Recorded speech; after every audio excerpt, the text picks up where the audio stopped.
American Public Media. Listen to Anthology on 89.9 HD3 and let the music unlock your memories. All your favorite music from the 60s, 70s, and 80s are always on 89.9 HD3 Anthology. The North Florida TPO is committed to shaping our transportation future. We're focused on planning, funding, clean fuels, and new technologies for a vibrant, connected community. Learn more at northfloridatpo.com. Baptist Health is a proud supporter of First Coast Connect. Baptist Health, committed to building a healthier community for all of us. More info at 202-4YOU or baptistjacks.com. This is WJCT News 89.9 Jacksonville. Up next, national and local news from NPR and the WJCT News team.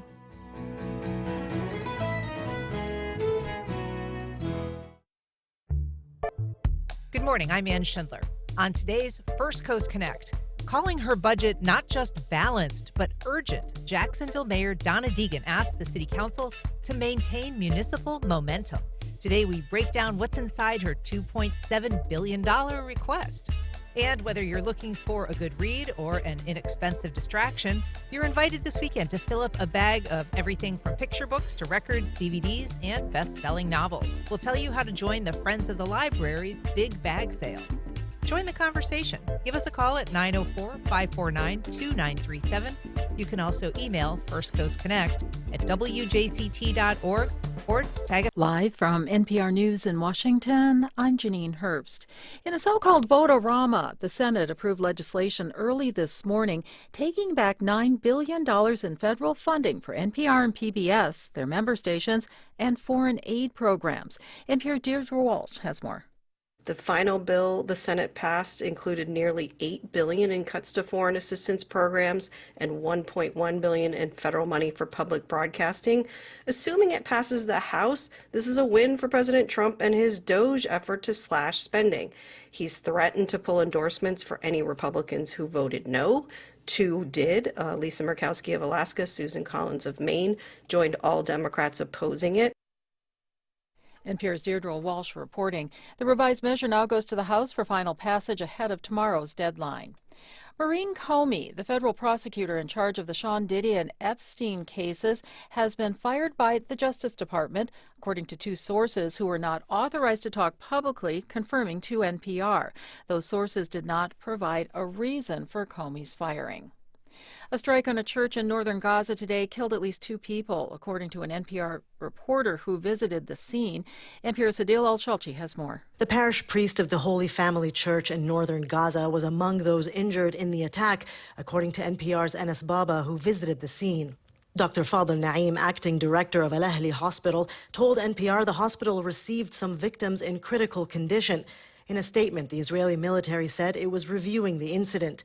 Israel's Foreign Affairs Ministry expressed, quote, deep sorrow over any civilian casualties and damage to the church.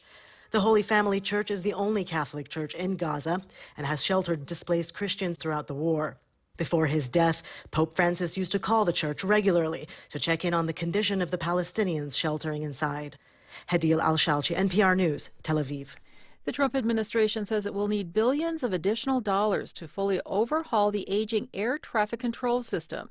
NPR's Joel Rose has more on congressional testimony from the Secretary of Transportation. Transportation Secretary Sean Duffy thanked members of Congress for voting to approve $12.5 billion to modernize the U.S. air traffic system.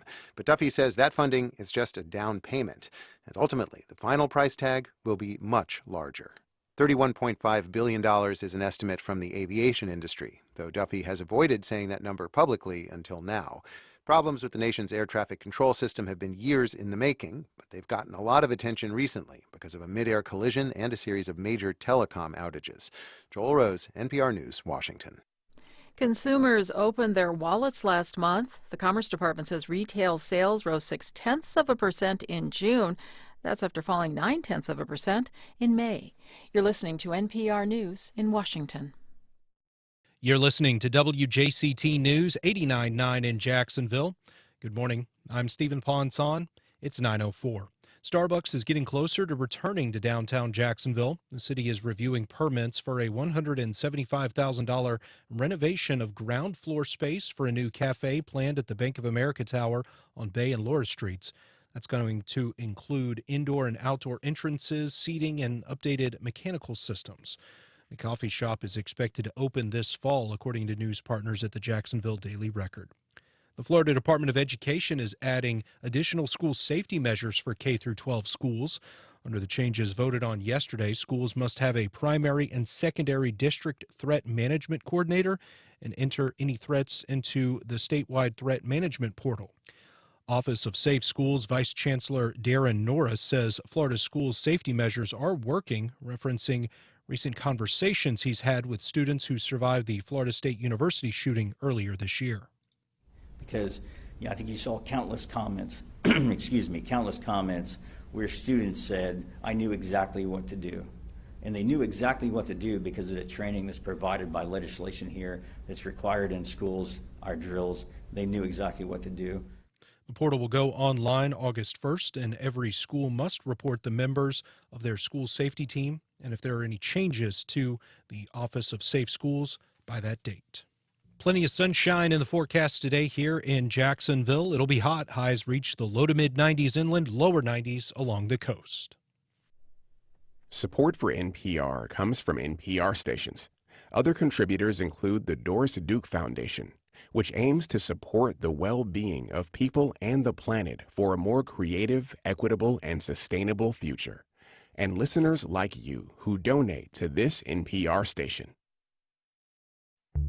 Good morning. I'm Ann Schindler, and this is First Coast Connect. Today, choosing how to spend city money and how much money the city should collect. We discuss the mayor's new budget, as well as possible rollback of city taxes. Later in the program, book bargains to support your local library. But first, with the mayor's $2.7 billion budget on the table, we turn to attorney and government expert Chris Hand to guide us through the fiscal labyrinth. He joins us each month to talk state and local headlines. Chris Hand, thank you so much for being here. Good to see you as always, Ann. All right. And if you have questions or comments about city spending, you can join the conversation as well. Give us a call at 904-549-2937 or email firstcoastconnect@wjct.org. You can also reach out on social media, Facebook, Instagram, or X at FCC On Air. So, Chris, let's just start by saying this is not your first rodeo. You've helped prepare these budgets. You have analyzed them for years. What are your takeaways from this particular budget proposal? This is the kind of budget, Ann, that a mayor's office generally likes to have. As you mentioned, I was in the mayor's office from 2011 to 2015, which was sort of part of a difficult period for the city fiscally in that revenues were declining, expenses were increasing. The story I tell a lot of people is between the end of Mayor Payton's term and Mayor Brown's second year in office, I was in the Brown administration, city revenues decreased by $50 million and city pension costs increased by $50 million. At that time, the budget was $1 billion, half of what it is now. So that was a 10% hit to the budget in about 2 years. That's a difficult situation. If you're a city government, you'd much rather be in the situation that the city is in now, where even this year, where revenues might not have increased quite as much as they have in other years, they still went up quite a bit. The city got just about $90 million in increased ad valorem or property tax revenue this year, $40 million in a one-time contribution from JEA, about $16 million more from what's called the utility services tax. So the city does have some additional revenue to utilize this year. That is sort of different from what some of the predictions were just last budget year. There was a prediction that this year there might be about a $40 million deficit in the city budget. It turns out for a variety of reasons, that's not the case. So if you look at this budget, it's the kind of budget that a city government, particularly in these difficult times where local governments around the country are struggling with budget issues, the city of Jacksonville actually does have some money to invest this year, which a lot of people predicted they might not. So we said Monday was the day that the mayor presented to the city council. Let's just take a listen of that presentation. When Council President Carrico accepted the gavel, he noted that this work is for young people like his daughter, Monroe May. He believes, just as I do, that the decisions we make in the present will ripple out for generations to come. and we have no time to waste. When we delay, defer, or distract, we don't just lose days, weeks, and months, we lose momentum. That's why this budget is not just balanced, it is urgent.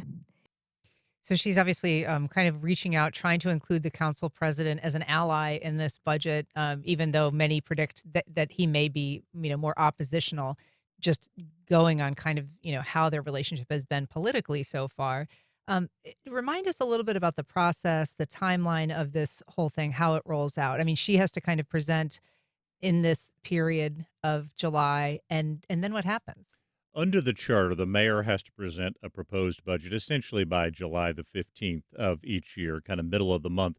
But now, kind of the mayor's role in this process is essentially over. Under the charter, both the budget and setting the millage rate, the property tax rate each year that the city charges to taxpayers, homeowners, and other property owners, that is now purely a council responsibility. So the city council will now take the budget over. They will have a series of budget hearings. The first one starts in the kind of first week of August. Council auditor will make a long presentation. The city council finance committee will then spend the month of August going over the budget in a series of budget hearings and meetings. This budget has to go to the council by the beginning of September for its consideration. The full council will discuss and debate the budget, and it has to pass a budget no later than September 30th, which is the end of the city's current fiscal year, October 1st being the start of the next fiscal year. So it's an exhaustive council process going through this budget, which makes sense. This is a $2 billion budget, so it makes sense the council is going to spend a lot of time on it. And also that provides some opportunity for citizen input and engagement at these different council budget hearings and at the full council itself. But now the ball sort of shifts from the mayor's court to the council's court. This is almost exclusively in their domain. The remaining official role for the mayor, other than trying to persuade the council to preserve the budget she's proposed, would be she does have some line item veto authority if, once the council passes a final budget, but they set the millage rate. The mayor has no role in that. And ultimately, the budget is a document of their approval. And tell me a little bit about whether this is, you said it's an opportunity for, people to kind of witness what's going on. Do you advise folks who are interested in certain budget areas to attend? Is there any opportunity for participation? I feel like those sound sort of deadly boring. God love Jim Piggott. That was his favorite part of covering city government. It was attending these budget hearings. But what is the appetite? What is the involvement of just an ordinary person? I think the mayor put it well in her budget address. This budget belongs to the people. Let's remember who's at the top of the organizational chart at the city of Jacksonville. It's not the mayor. It's not the city council. It's the citizenry. This is a budget that should ultimately reflect the citizenry's priorities for the next fiscal year. So, yes, there's going to be a series of budget hearings where the 7 members of the council finance committee will be going through, reviewing different departments, making changes. Those are opportunities to weigh in. There will be full council meetings in September where the council considers the budget. That's yet another opportunity for citizens to weigh in. And beyond formal meetings, Ann, that are on the schedule, there's chances every day for citizens to weigh in with those 6 council members who directly report to them. That's their district council member and their 5 at-large council members who report to them, to weigh in on what they think the priorities for the city of Jacksonville should be. This is the single biggest fiscal exercise the city of Jacksonville goes through each year, deciding how to allocate those $2 billion in taxpayer funds. I think it's really important that if citizens have opinions on what the city's priorities should be, they make sure to communicate those with their council members, either in person, electronically, or via phone, because ultimately this is the budget of the citizenry of Jacksonville. And is there anything revelatory that happens at those meetings, surprises that come out? Or are they fairly just rote recitations of, this is what the budget is asking? What are the interesting moments that sometimes emerge? Well, yes, there can certainly be interesting moments. First of all, many people are not familiar with the work of the city council auditor. It's one of the highest functioning organizations in the city of Jacksonville. I tell people all the time that the organization I learned the most from, bar none, when I was chief of staff at the city of Jacksonville, was the council auditor's office. These are highly trained, highly experienced government finance professionals, many of whom worked for the city their entire careers. So they often find interesting kind of matters in the budget and have a series of recommendations about the budget. But it's also where you see the council in these budget hearings in the Finance Committee, the council make major changes. The last year Mayor Brown was in office, City Council essentially eliminated any investment the mayor was making in different things in the first or second budget meeting. So there can be major changes that occur in this process. So it is a process, absolutely. These meetings are worth people tuning into, paying attention to, and even more importantly, making sure they communicate with council members about what they want to see in the budget. If you're looking at the proposed budget right now and there's something in there you don't think should be in there, communicate that to your council member. If there's something that's not in there that you think should be included, also communicate that to your council member. But at the end of the day, this is not just a council member. Council members now just sign off on the proposed budget. It is a participatory process. It's a dynamic process. We'll see how many changes there are, but there have been situations where the budget that a mayor proposes and the one that council approves look very different at the end of the day. We're just not sure what this year will hold Right. because we're just at the beginning of the process. And this is the point at which their direct work begins, the council. That's right, and it's fully like I said, the ball's fully in their court at this point. Like the mayor's official role won't return until she actually receives an approved budget from the council, and then she has to make the decision whether she wants to exercise her line item veto, which applies under certain circumstances. We've got a call from John on the south side. Good morning, John. Go ahead. Hi, good morning. In consideration of what the mayor is proposing, and I've heard reports that are already coming out of that council is considering, there's some of the members on council are considering cutting property taxes, somewhat maybe mirroring what DeSantis is proposing. But in all of that, between both, what's to be done about the jail? The jail, the mayor has said that she's looking at finding some private interest to potentially build the jail and us lease it. Is that something that's viable? And it's kind of behind the scenes, but it seems like that's a major concern, as well as down the road the convention center replacement. And I'll listen and appreciate your input. Thank you. Thanks, John. John, that's a great question. As you know, there has been a lot of discussion about the need to move the Duval County Jail from its current location on East Bay Street in downtown, build it elsewhere. But the estimates for the cost of doing that are significant. The number $1 billion has been thrown around a lot in terms of how much that might cost. There is no money in this capital improvements program for that particular project. You are correct. The mayor has talked about some sort of public-private partnership to help fund that. That is a tool that governments use at various times to help fund infrastructure when finances generally don't allow that. We don't have any more information at this point about, what those plans might be or when they might take place. But, John, you are correct. There is not money in this particular city budget to fund the construction, of a new jail and the relocation of the Duval County Jail to that new building. I do want to get to kind of what is in this budget, but first, this is some news just from basically yesterday. I know our colleague Mike Mendenhall at Jacksonville Today reported just last night discussion of a possible millage rate rollback. First of all, remind us what the heck a millage rate is and what a rollback might mean for this budget cycle. Well, millage rate is the fancy term to be used for property taxes. How the city calculates how much it is going to charge property owners that the city then collects. Obviously, there's a millage that's on both residential property owners and one on commercial property owners as well. Our millage right now here at the city of Jacksonville is right around 11.3, which is actually less than kind of other sort of municipalities around the state of sort of comparable size. The way this process now works, Ann, is the mayor proposes a millage rate, and she's proposed to keep the millage rate, that 11.3, comparable, the same as it was last year. But again, this is an area where council has exclusive jurisdiction. As they are the kind of governing body for property tax purposes, they now get to set what the millage rate is for the next year. So they'll have an initial hearing, I think it's on July the 22nd of this year, where they will consider what that millage rate is going to be. They have the option to raise the millage rate, or they have the option to keep it the same or to lower it. If they lower it, obviously that means there's going to be less revenue coming into the city than what the mayor has projected in her budget, and they would have to shift the budget accordingly. But that is now purely a city council decision as to whether or not they keep the millage rate the same as what the mayor proposed or whether they've lowered it.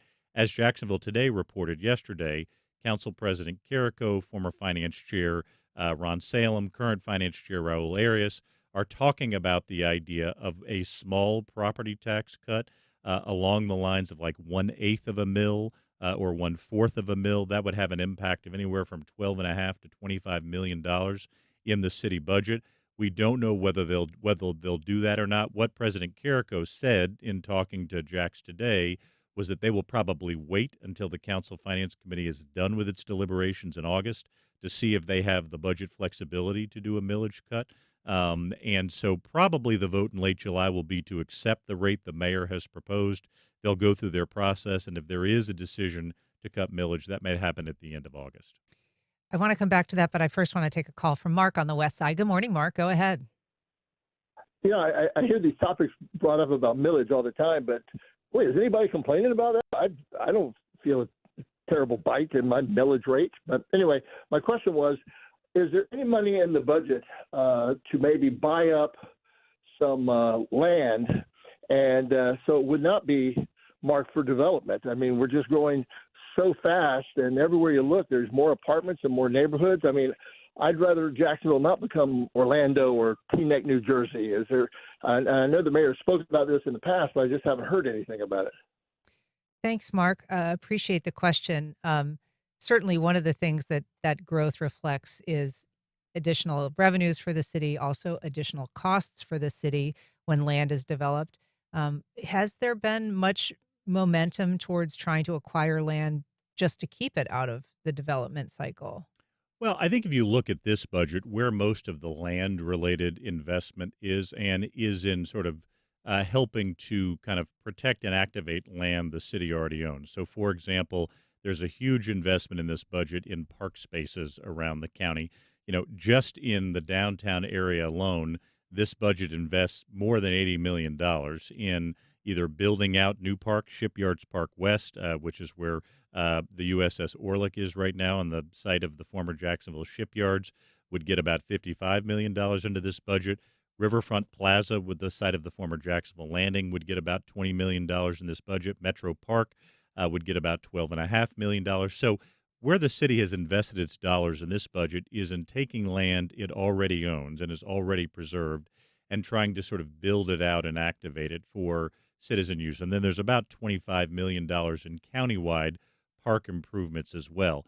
What there isn't in this budget is, particularly money for the kind of land acquisition that Mark is talking about. And I assume one of the reasons Mark is, asking about that is one of the controversies in the state budget this year. And obviously the state has in the past invested significant money through the Florida Forever program and others in land preservation and acquisition. That budget was significantly down in the overall state budget this year. So, but this is a classic example of a citizen having a priority for the budget that would be wise to communicate to the council members who represent them. So, Mark, what I would encourage you is, given your understandable passion for land acquisition and preservation, make sure you communicate that to the council member who directly represents you, your district council member, and the 5 at-large members who also directly represent you.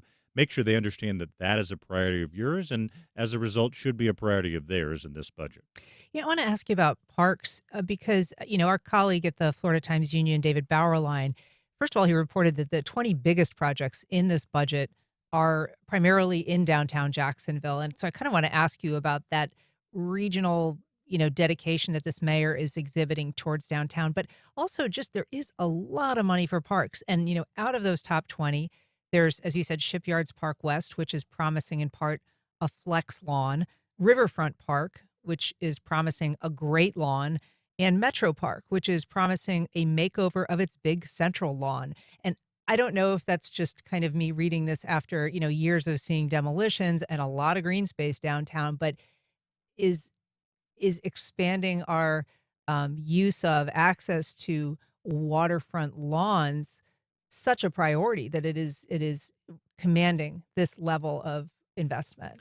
I think the theory, and in cities that have done this and, that have significant waterfront areas, and you go to places like I'll just use some other consolidated cities, Louisville, Kentucky, which has done a lot sort of to activate its kind of waterfront through kind of parks and lawn strategies.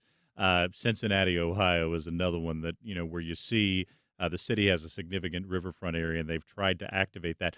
Parks are often a tool to try and do that because it's a way to make sure people can come down. There's obviously either no or limited cost associated with using parks downtown. So this is a strategy, and it's also been a movement here in Jacksonville. The Riverfront Parks Now movement has existed here for really a decade or more in Jacksonville to try and help activate the riverfront in a way that kind of provides access to all, that isn't just sort of expensive restaurants and other amenities like that that require people to pay money, but can be open to all. So this is a pretty common riverfront activation or waterfront activation strategy that you see around the country to make sure that there's adequate public access to the water through these kinds of downtown parks. And, look, I think it's important to remember that on several of these parks, Ann, they're not just lawns. So, for example, Shipyards Park West will, already the USS Orlick is there. The Museum of Science and History is going to be relocating from the South Bank of Jacksonville to the North Bank. The city's got $20 million in the budget to help facilitate that relocation. And for Riverfront Plaza, where the Jacksonville Landing is, beyond the lawn, there will also be kind of other amenities that will ultimately come to that park. So, again, I think each of these parks as designed has more than just kind of a lawn component to it, but this is a pretty typical kind of waterfront reactivation strategy you see in cities around the country. I just want to dig into kind of Mark's point about land acquisition, because I know that back in the Delaney administration, back when Susie Wiles was his chief of staff, they did, an actual analysis where they hired a consulting group to come in and calculate what is the cost of developing land versus the cost of preserving land. And that was all part of selling John Delaney's preservation project, which was the huge kind of green initiative that he unveiled during his term.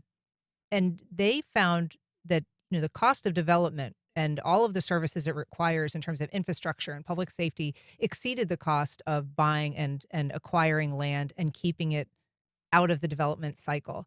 And then I never really heard much after that in terms of that cost benefit analysis for the city. Do you think that that is still true today? That the costs just far exceed what it would cost to keep property out of development? I think there's that'd be an interesting study that I'd like to see kind of what the, and what the current numbers are on that. And first of all, kudos to the Delaney administration. I kind of mentally thank them every time I'm hiking, on one of those preservation properties that they, protected here in the city of Jacksonville. That's really an incredible legacy the Mayor Delaney and his team left for the people of Jacksonville. I would be interested to see the analysis of what those costs looks like. But I think there's another value that's harder to kind of incorporate into a cost-benefit study, and that's the contribution that those kinds of parks make and preservation areas make to the quality of life in a community, that add to the vibrancy of a community. One of the factors that I think distinguishes Jacksonville from a lot of cities around the country is that in that huge swath of 850 square miles we have in this county, we have historically protected a lot of it and make sure that we have these pristine natural areas for people to explore and enjoy. A lot of that work, as you say, was done during the Delaney administration. There's an almost incalculable value to the quality of life benefits that come from having those sorts of preservation properties in a community. A lot of communities don't have the sort of scope and quality of preservation properties we have. That's harder to fit into a pure economic pro forma of like what are the costs and benefits and how does that all work out. It's almost impossible to measure, but it's substantial to have a community that has those sorts of natural areas for people to enjoy. So let's dig a little bit more into what the mayor is proposing here. And as we said, there's a emphasis on downtown. There's an emphasis on, public lands. It also struck me as really kind of a plain Jane budget. I don't know how to describe it other than that. She emphasized that she's delivering every request that the sheriff had. She, kind of kept everything steady, but there is, as she had promised, no real surprises here, a lot of infrastructure focus. nothing that seems to raise a red flag. I wonder, given all of the scrutiny that's been on budgets statewide and nationally on any program that, has a hint, for instance, of DEI, if there was a strategic effort to just kind of create a template that is sort of just not very controversial, and is sort of presenting a lot of uniformly accepted priorities, fixing roads and bridges, spending on public safety. I think part of this probably driven, Ann, by the fact that, again, while the city found itself this year in a much better fiscal position than some predicted, there's probably some realization that in the future this could change significantly. And because we're seeing it around the country where cities and counties are dealing with deficits. And then there's just also a lot of factors outside of the city's control now. We're seeing what's happening at the federal government level where federal grants and other federal funding that cities could previously rely on. Just a good example in the sort of budget recommendations the Trump administration's making to Congress, a number of HUD programs that housing and urban development programs that cities rely on, are not being included in those recommendations. So I suspect that part of what this budget reflects is, number one, that the city, while it does have more revenue, it doesn't have an unlimited amount of new revenue, and two, reflects some of the uncertainties that are pending for the future. Because of some of the changes in the economy, it is possible that next year will be a much more difficult budget year.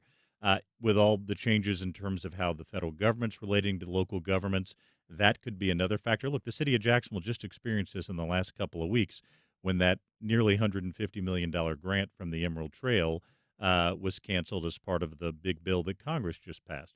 So I suspect part of the rationale behind this budget is be conservative, be mindful of the fact that there might be more challenging conditions in the future.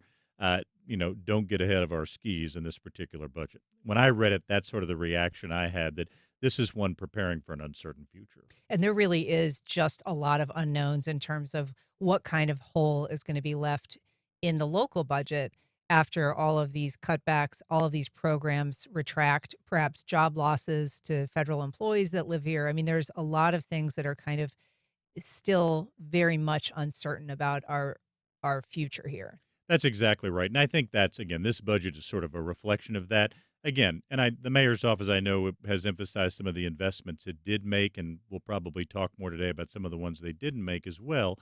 But my initial reaction on reading this is that this was a budget, again, sort of crafted with the knowledge in mind that while this was a better fiscal year than many anticipated, future years may not be in that same category. All right. Well, we're going to take a short break and come back in just a minute. We're talking to Chris Hand about the city budget, and we will see you in just a minute.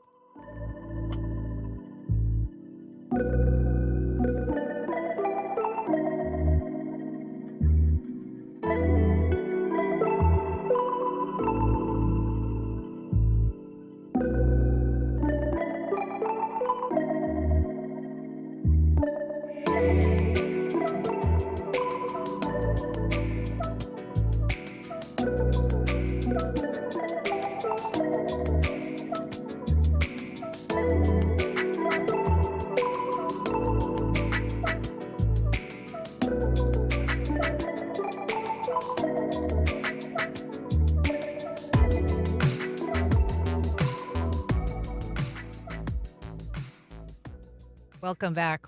If you're just joining us, we are talking to Chris Hand. He is a local attorney and government expert. He joins us once a month. And this month, we are talking about the mayor's budget, which she unveiled Monday. If you have questions or comments, want to join our conversation, please give us a call at 904-549-2937. You can also email firstcoastconnect@wjct.org or reach out on social media. Chris, we have a question from Susan on Facebook. She says, are there only Republicans on the Finance Committee? If yes, is that unusual? Is Council President Kevin Carrico not honoring voters' choices of their representatives by having diverse committee appointments unusual?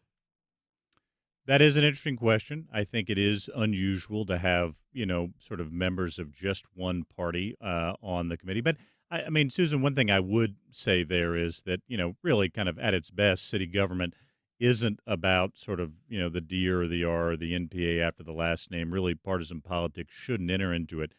The way this process works is the council president does make committee assignments, does have the option to sort of decide who's going to constitute different committees each year. Sometimes there are surprises. This year may have been one of those, but ultimately that is the decision of the council president to constitute, who is serving on these different committees. I was trying to think back, Ann, to the 4 years that I was at City Hall, whether there was any arrangement like this. And part of the reason I can't really remember is because we didn't really think about it sort of in those terms. Our administration, we had members who happened to be Democrats we worked closely with. There were members who happened to be Democrats that we weren't always aligned with, and same with folks who happened to be Republicans. So we weren't usually thinking about it in those terms. I think this is a little bit unusual, but what's not unusual is the council president, at the end of the day, this is part of, kind of his responsibility and under his purview to decide who sits on council committees. That's why they have an election to decide who the council president is each year. Sure, it's probably true that this is one of the more partisan council bodies that we've had. And certainly the members of the finance committee are some people that have been fairly vocal in terms of, challenging this mayor on one thing or another. That's chaired by Raul Arias. The vice chair is Nick Howland. And then other committee members include Ron Salem and Rory Diamond, among others. That to me is I think probably the more important distinction than just sort of whether they happen to be Democrats or Republicans. I think this is a finance committee comprised primarily of members who have been critical of the mayoral administration. That is not unusual. I can attest to that from personal experience that during the period of time we were in office, there were finance committees that were primarily comprised of people who were maybe not completely aligned with the mayoral administration as well. So I don't think that is unprecedented. We've seen that in previous councils before. This year, there's been more of a focus on kind of what their particular partisan affiliation, but the idea of a finance committee stacked with people who are not necessarily the biggest fans of the mayor's office, that is a time-tested assignment process here in the city of Jacksonville. I'm sorry to report, testify personally that has been the case in the past. Well, so you have, seen a lot of these budgets, and you've studied them for a lot longer than most people. So I'm curious, when you look at this budget, are there things that surprised you? Are there things that are unusual in terms of, precedent setting or patterns? And this is probably not healthy, but I really do enjoy sort of getting into the granular detail of these budgets. It's fascinating. A budget is a statement of priorities, so you can really understand what an administration's priorities are, what a city's priorities are by what's in the budget. There were a few items that I think will be interesting to see how council approaches those during their budget hearings. For example, we talked about this in our conversation about the state budget. The state has in recent years appropriated funds directly to the Jacksonville Classical Academy, which is a charter school. This budget has a line item that directs money to the Jacksonville Classical Academy, so I think that'll be interesting to see that $300,000 that's earmarked in the budget, what that's for. There'll probably be some discussion about that. There's a $105,000 appropriation to St. Johns County, our neighbor to the south. Again, that may be sort of part of some intra-local agreement that we're not aware of, but I think that'll be interesting discussion. And I also found it interesting, Ann, that with the different investments the mayor's office made, some of the ones that it did not make. So, for example, we have two major grant processes in the city of Jacksonville designed to support nonprofit organizations and cultural organizations, the public service grant process and the cultural service grant process. Each of them, their budgets remained flat from last year, $7 million for PSG and just about the same amount for the cultural service grant as well.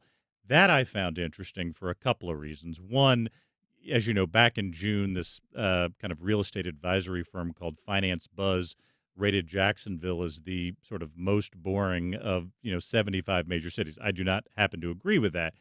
But I think it does speak to a larger question that it probably is a good idea for communities to invest in those activities and peoples and organizations that help to make them vibrant.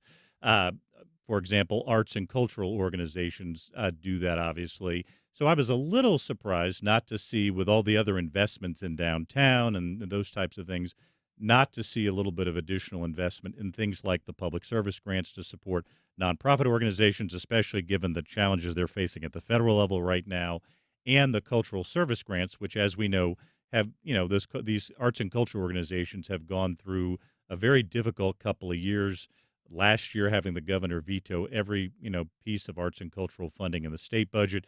Then the city reduced that funding last year. This year, the state budget changed the formula, so a number of smaller organizations were somewhat excluded from state funding this year. So it's not been an easy year for organizations that produce a lot of return on investment. I think the studies I've seen from the Cultural Council of Greater Jacksonville are that, last year's cultural service grant fundings produced about 135, that's $7 million produced about 135 million in economic activity. There's like a 30-to-1 return on investment for those dollars. So that was one surprise I had, that there was not more invested in nonprofit organizations and cultural organizations, given the challenges they face and given the impact that all of them have on making the city a very vibrant place to live and work. And if you had to guess at what kind of conversations are happening when the mayor is drafting this budget and, hearing from her team and saying, these are our priorities, big investment in this or that. And then they come to, something like the cultural services.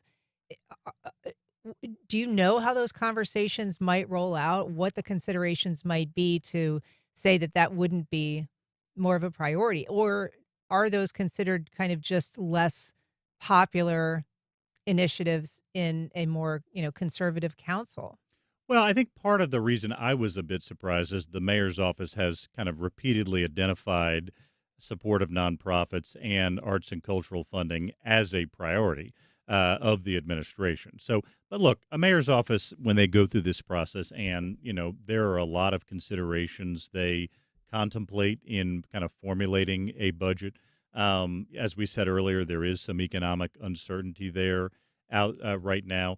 I think it's always helpful, and they probably went through this process, but I think it's always helpful for a mayor's office as they're putting a budget together to really just think about that question of return on investment. What sort of dollars that we're going to invest are going to have kind of the biggest return for the community? And like I said, it's clear that some of that analysis took place given the investment in parks and sort of infrastructure and those types of things. That's obviously a consideration.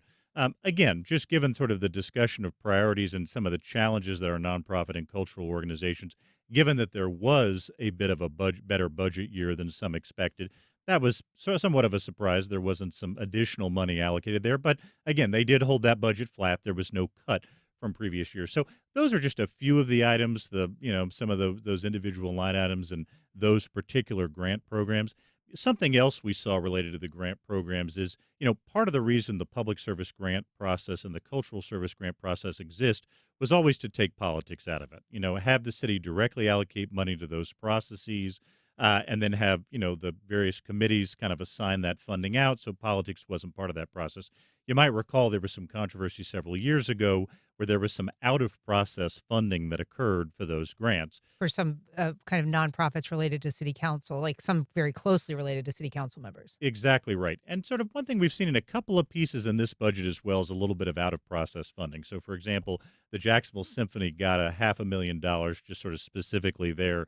Cathedral Arts Project got, another particular line item. MoCA, Museum of Contemporary Art, got one as well. So, again, these are subjects that might come up at city council. I think it's useful to have these discussions as we go through the process because, again, you want the ultimate sort of budget to align with community priorities and also sort of reflect those investments that have the highest return on investment and make the greatest contribution to quality of life and vibrancy in our community. And you noted earlier that Jacksonville's, tax rate, its millage rate is the lowest among, kind of any major city in Florida. And there are going to be a lot of demands. It is probably not a cycle in which, city council members are going to say, we've got a ton of extra money. I think, everybody's got projects that they would like. There's a finite universe of resources there. Explain to me how they might come out of that and say, hey, let's move ahead with a millage rate decrease. And I ask because you said, for instance, if they were to take it down a quarter of a mill, that might reduce revenue by about $25 million. So that could fund a lot of things. That's a lot of money. But practically speaking, that's, less than, well, it's about $3 a month for a taxpayer. So it's not a windfall by any means. What gets a representative to, say that that would be a priority when it is a measurably small, kind of vanishingly small benefit for a taxpayer. Well, some of this I think is philosophical. I mean, there are those who believe that, that the city of Jacksonville or any city or county government should be looking to sort of decrease millage in as many years as it can, just that even if it's a small amount, that, that burden on the taxpayer should be lowered. Another sort of philosophical take is obviously one concern right now is the cost of housing and whether we have sufficient affordable, or as some people call it, attainable housing here in the city of Jacksonville. In fact, the mayor's budget invests about $12 million toward attainable housing and homelessness challenges. So obviously something the mayor's office is paying close attention to.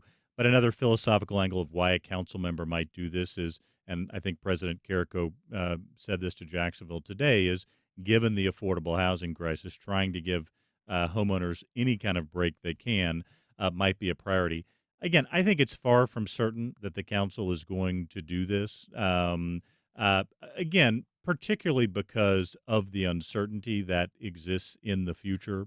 Again, with the sort of revenue challenges that cities and counties around the country are facing, City of Jacksonville managed to dodge that this year, but it's by no means certain that will happen in the future. And because of the uncertainty in terms of the federal-local relationship these days, I'm not convinced the council will ultimately elect to do this, but they've also got time to figure that out. If they were going to raise the millage rate, they would really need to do that by July 22nd. Just to make sure, we all get these what are called trim notices each year, truth in millage notices we issue at our house to notify us as to what our likely property taxes are going to be. If you don't, if you were to increase the millage rate after July 22nd, they would have to resend out those trim notices, which comes with a cost. And so, again, my guess is the council will hold, kind of wait and see kind of what the, conviction of the community is as they go through their budget process, see what sort of fiscal flexibility they have, and then make an ultimate decision at that point. I also want to just ask you about public safety. When this mayor was running for office, there was a lot of, opposition voice that suggested that she was going to be, oppositional to public safety and kind of, aligning her with defunding the police movements. Almost half of this budget is public safety spending, including, a big chunk for increases in salaries and pensions for Jacksonville Sheriff's Office and JFRD.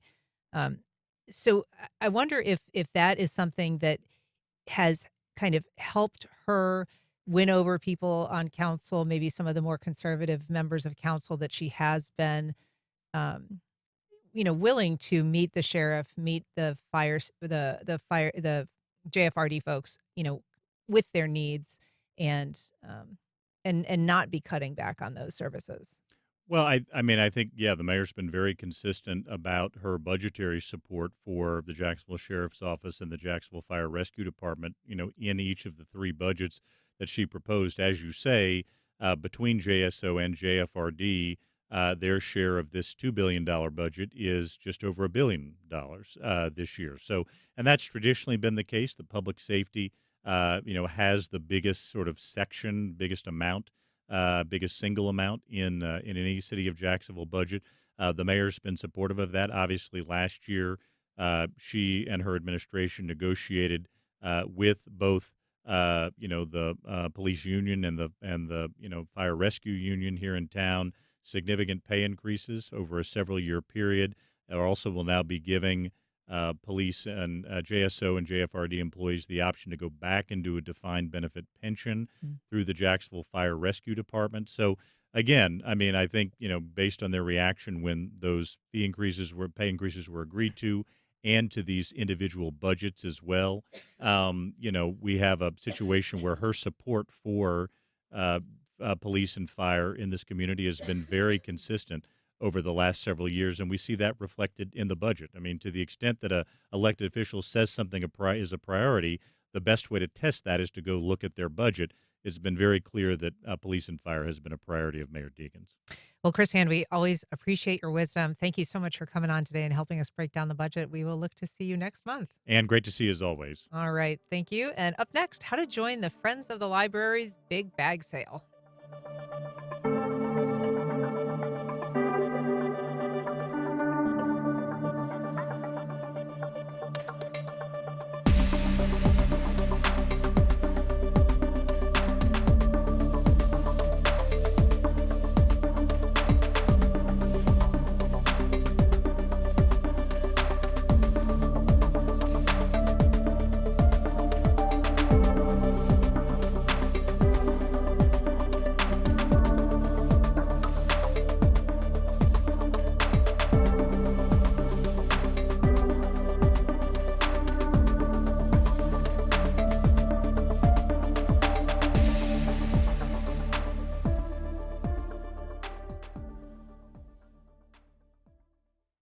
Congaree and Pen, dedicated to agriculture and culinary endeavors, offering field-to-fork dining and outdoor experiences on over 300 acres. Sip, dine, explore. Information at congareeandpen.com.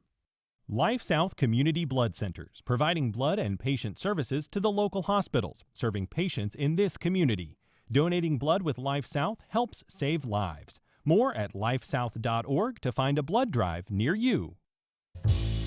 On the next Fresh Air, the company that told the world what to buy, what to value, what to wear, what to eat, even what to think. That's how our guest, Michael Grimbaum, describes Condé Nast, whose publications include Vanity Fair, Vogue, GQ, and The New Yorker. His new book is about how they cultivated a mystique that captivated subscribers. Join us. Today at noon on WJCT News 89.9. What's it like having an active volcano towering over you? It's really a completely multi-sensory experience. You know, you feel the throb through the ground, the sound is kind of reverberating up through your body as well as in your ears, and then there was stuff exploding out the top. I'm Meghna Chakrabarty. Volcanologist Tamsin Mather takes us inside mountains of fire and ash. That's on the next On Point. Today at 11 on WJCT News 89.9. In his rescissions request to Congress last month, President Trump asked legislators to cancel the $900 million budgeted for PEPFAR, the HIV/AIDS treatment program. The Senate has until Friday to make a decision. Even if they preserve it, this is just the latest in a series of attempts to cut funding for HIV prevention and treatment at home and abroad. The future of the fight against HIV and AIDS. That's next time on 1A. Today starting at 10 on WJCT News 89.9.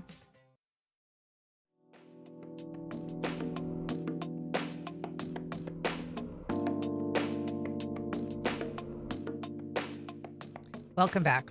Well, whether you're looking for a good read or an inexpensive distraction, there's a big sale that's happening this weekend. You're invited to fill up a big bag in support of the Friends of the Jacksonville Public Library. And here to tell about is David Smith. He's president of Friends of the Jacksonville Public Library. Good morning, David. Good morning. So tell us a little bit, first of all, about just the fundraising need for libraries and a little bit about how Friends of the Public Library began. I mean, you're moving into your 7th decade, right? It'll be 70 years next year. All right. Yeah. Basically, we just sell all the books that the library gives us, and we sell them to the general public, and we have a sale in March, July, and November, and the sales, all the proceeds go toward the summer activities that are done by the library. Mm-hmm. And how does the library fare right now in terms of like its funding needs? I know that you are celebrating some good news in terms of, Yes. an infusion of funding. Tell us a little bit about what that is. Monday, we had our board meeting, and Tim Rogers, the director of the library, was there, and he told us that the Donna Deegan had given us like $2 million. And and they, I think $500,000 was towards additional material, new books that they could buy. Right. And that is a great asset because, I mean, you get some of the books that are being phased out. Right. But the library is always looking for New books. new materials. Yeah. And so how does that compare? I know that, nationally we've seen some cuts to libraries and some, agencies that fund state libraries. The Institute of Museum and Library Services was basically dismantled by this administration, and that provides a lot of grant money to Florida. It got $8 million last year. Mm-hmm. How does that trickle down to our local branches here? We do very well. We, over the years, the last few years, Sunday, the library was open on Sunday. It's no longer open on Sunday. They had to cut that. They were working on a budget from 2008, which went on about 10 years, and nobody ever changed it. And then it finally changed in like about 5-6 years ago, and they started moving up. So this year was definitely good getting all the money. Yeah. How did you move into library advocacy yourself? In 2010, I was working during the day, and I worked with the Suns during the evening, the Jacksonville Suns, not the Jumbo Shrimp, the Suns. And one of the guys was a member. He was a volunteer. And I just asked him, I had extra time, and he said, come on over and volunteer on either Tuesday, Thursday, or Saturday. And I said Saturday would be fine. So I started having a good time. It's a lot of fun. And Harry Regan was the president at the time. And we have about 200,000 books. And Wow. we've got, it was a lot of fun. And now we're going into audiobooks and DVDs. Yeah, you've got all kinds of things on sale, children's books, movies. And so how does an event like this work? You said there's 3 of them a year. You actually have your own bookstore, so people come. But how does it work? I mean, do they bring their own bag? Do they have to have a membership to participate? Yes and no. No, they don't. Yes, they do need a membership to get through the door. Okay, just tonight on Thursday. On Friday and Saturday, you don't need a membership. Okay. But the prices are different. So Friday, if you buy 1 grocery bag, which is about the size of a Publix paper bag, you get a free bag. So Okay? it's like a Publix BOGO, really. Right, exactly. It comes out to like 46 cents a book. Wow.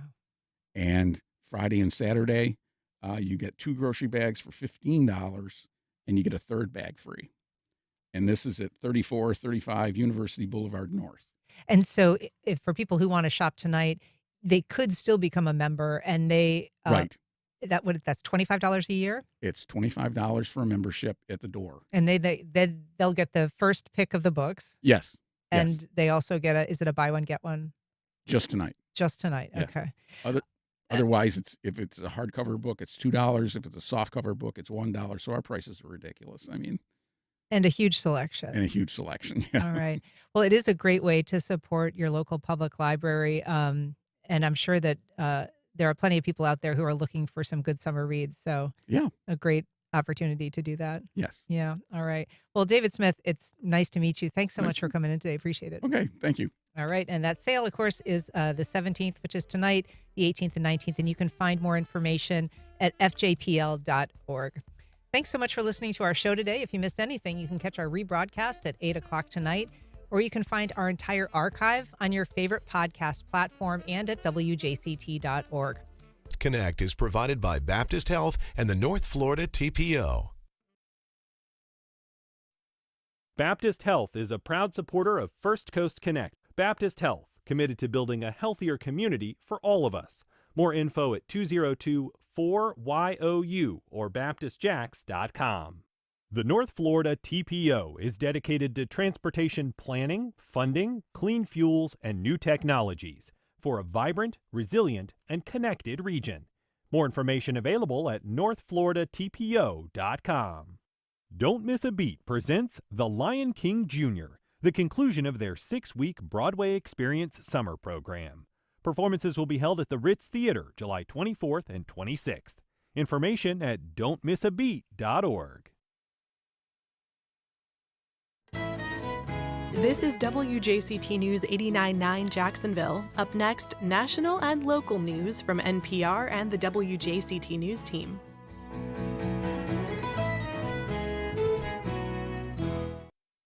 The dismantling of USAID, cuts at the NIH. What does it all mean for future HIV treatment and the odds of getting a